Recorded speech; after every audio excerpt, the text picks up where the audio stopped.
take a look at these images. Bridges, right? Did you notice they all have something in common? The pillars that act as a support for the bridges are all shaped like the capital I. Is this mere coincidence or is there something more? Engineers take into account the elastic behavior of materials to be used before building something. The core ideology behind the creation of every structure, machine and gadget is that it should serve its purpose well.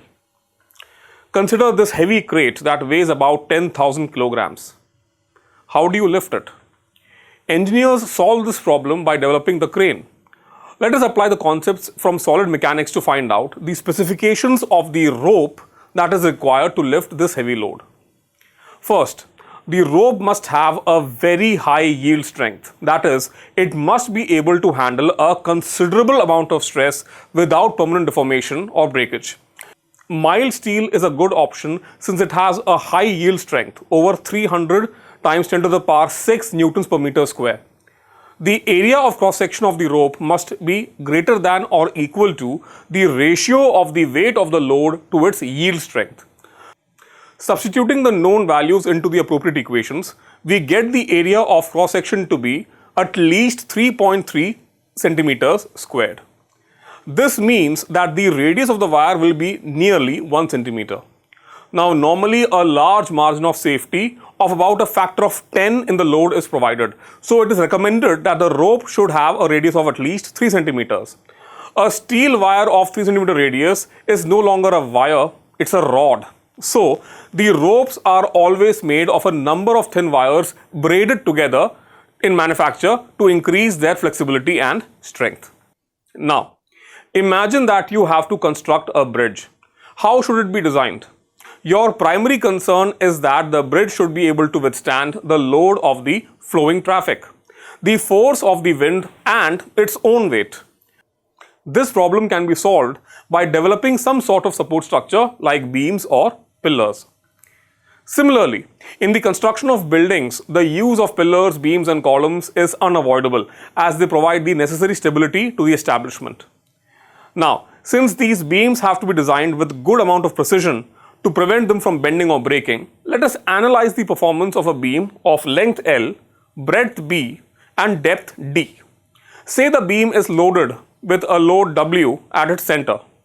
Then the beam sags by an amount given by the formula delta is equal to WL cube divided by 4B times D to the power 3 multiplied by Y. So, in order to reduce the bending, the material of high Young modulus, large depth and reduced length is required. As the cube of the depth is inversely proportional to bending, increasing the depth of the beam will decrease the bending considerably, provided we are able to apply the load at the right place. But this is practically impossible for bridges with moving traffic. This causes buckling of the deep beam. Buckling is the state of instability in the beam. To overcome the phenomenon of buckling, the cross section of the beams and columns and pillars has to be shaped in the shape of an I. This shape provides a large load-bearing surface and enough depth to prevent bending. This shape reduces the weight of the beam without sacrificing the strength and hence reduces the cost of construction. The elastic behavior of solids also plays a very important role in determining the height of mountains. We know that Mount Everest is Earth's highest mountain above sea level at an elevation of about 8.8 kilometers. But 8.8 kilometers is still not a very large number if you think about it. What is the limit of the height of a mountain on Earth? A mountain is generally made up of rocks. The base of the mountain is not under uniform compression. Therefore, it experiences a shearing strain due to its own weight. Say the mountain has a height of h and then the shear stress is given by sigma is equal to h rho g, where rho is the density of the rock equal to approximately 3 times 10 to the power 3 kilograms per meter cube and g is acceleration due to gravity. The elastic limit of a typical rock is 30 times 10 to the power 7 newtons per meter square or Pascal. The rock would break if the shear stress was greater than the elastic limit of the rock. So, equating the elastic limit of the rock with the shear stress and solving this value, we get h is equal to 10 kilometers. In other words, it is the maximum possible height that a mountain can reach on Earth. Now you could ask, what if we put a large column or tower on a mountain of height 10 kilometers? Well, in that case, the shear stress on the mountain's base would exceed this maximum value and the mountain would again settle down, break down to a height of 10 kilometers. So you simply cannot go above that height on this planet.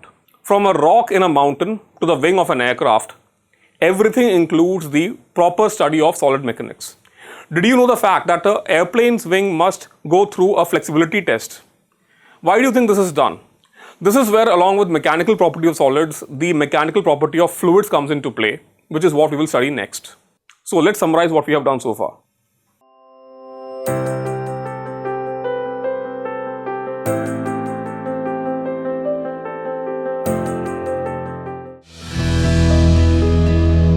Manorama Horizon. Learning made simple.